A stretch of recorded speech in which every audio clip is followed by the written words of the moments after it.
పెయిన్‌తో పాటు వచ్చారు.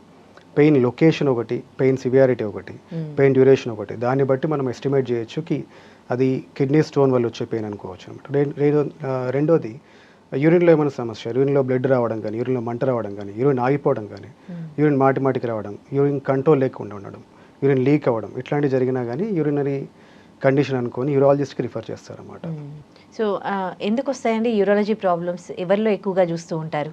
So like we said, ఇప్పుడు యూరాలజికల్ కండిషన్ని బట్టి దాని కారణాలు డిస్కస్ చేయొచ్చు. లైక్ స్టోన్ అనుకోండి, స్టోన్ పెయిన్తో పాటు ప్రెజెంట్ అవుతారు. ప్రెజెంట్ అయినప్పుడు దానికి ఎవాల్యుయేట్ చేస్తే 2 సైడ్ స్టోన్స్ ఉన్నాయనుకోండి, దాన్ని మనము జెనెటిక్ కండిషన్గా నిర్ధారణ చేయొచ్చు. అంటే జెనెటికల్ ప్రీడిస్పోజిషన్ ఉందనుకోండి, 2 సైడ్ స్టోన్స్ ఉండి దాని బల్క్ ఎక్కువ ఉండే అవకాశాలు ఉంటుంది. లేదు సింగిల్ స్టోన్, స్మాల్ స్టోన్ ఉందనుకోండి, అది డ్యూ టు డైటరీ మోడిఫికేషన్స్ వల్ల, లేకపోతే అబ్నార్మల్ డైట్ వల్ల, లేకపోతే తక్కువ హైడ్రేషన్ వల్ల, లేకపోతే వాళ్ళు పనిచేసే అట్మాస్ఫియర్లో హీట్ ఎక్కువ ఎక్స్పోజ్ అవ్వడం వల్ల, సో అట్లాంటి సమస్యల వల్ల కూడా స్టోన్ ఫామ్ అయ్యే అవకాశాలు ఉంటాయి.